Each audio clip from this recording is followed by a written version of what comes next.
অধিনায়ক শান্তর অসাধারণ সেঞ্চুরির সাথে এক বছর পর মুশফিকুর রহিমের ব্যাটের দুর্দান্ত ইনিংস। লঙ্কানদের বিপক্ষে টেস্ট চ্যাম্পিয়নশিপের প্রথম ম্যাচে এখন চালকের আসনে টিম টাইগার্স। দুজনের রেকর্ড গড়া পার্টনারশিপের পর প্রথম দিনেই গড়ে ফেলেছেন ম্যাচ জয়ের ভিত। সাদমান বিজয় ব্যর্থ হলেও দিনের বাকি সময় পার করেছেন এই দুজন। শান্ত মুশফিকের ব্যাটে ভর করে বাংলাদেশের এমন দুর্দান্ত পারফরমেন্স নিয়ে বাকিটা জানবো রিপোর্টে।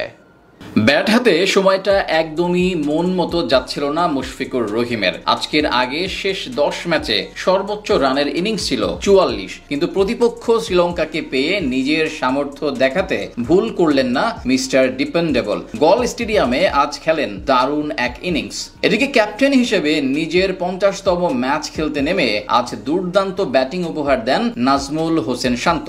সমালোচকদের বৃদ্ধাঙ্গুল দেখিয়ে দলকে এনে দেন শক্ত অবস্থান। টেস্ট চ্যাম্পিয়নশিপের প্রথম ম্যাচে আজ টস জিতে প্রথম ব্যাট করতে নামে টিম টাইগার্স। ওপেনিং এ নেমে এদিন শুরু থেকেই লঙ্কান ফাস্ট বোলারদের বিপক্ষে স্ট্রাগল করছিলেন ডানহাতি ওপেনার আনামুল হক বিজয়। ফলাফল 10 বল মোকাবেলা করেই রানের খাতা খোলার আগে আসিথা ফার্নান্দোর আউট সুইং ডেলিভারিতে পরাস্ত হয়ে সাজ ঘরে ফেরেন তিনি।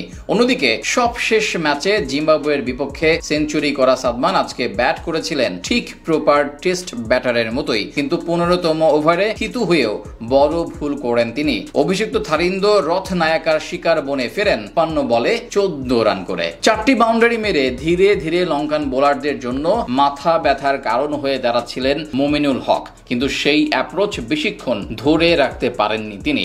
একই বোলারের শিকার হয়ে তিনি ফেরেন 29 রান করে। 45 রানে 3 উইকেট হারানোর পর বাকি গল্পটা অবশ্য শান্ত ও মুশফিকুর রহিমের। দুই ব্যাটার মিলে এরপর দলকে টেনে নিয়ে যেতে থাকেন দারুণ ভাবে। আজকের আগে লঙ্কানদের বিপক্ষে তাদের মাটিতে চতুর্থ উইকেট জুটিতে সর্বোচ্চ রান ছিল 75। সেটি টপকে নতুন রেকর্ড গড়েন এই দুজন। এদিকে ব্যাট হাতে প্রতিপক্ষের মাটিতে আন্তর্জাতিক ক্রিকেটে দ্বিতীয় বাংলাদেশি হিসেবে আজ 5000 রানের মাইল ফলক স্পর্শ করেন মুশফিকুর রহিম।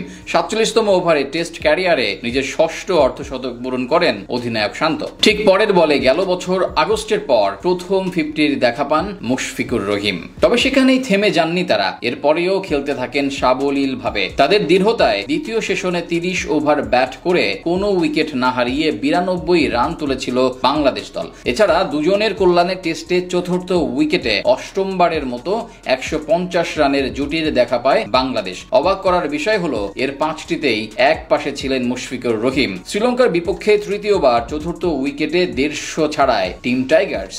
শেষ পর্যন্ত অধিনায়ক শান্তর 136 রান এবং মুশফিকের অপরাজিত 105 রানে ভর করে 292 রানে দিন পার করে বাংলাদেশ। অর্থাৎ গল টেস্টে এখন চালকের আসনে টিম টাইগার্স।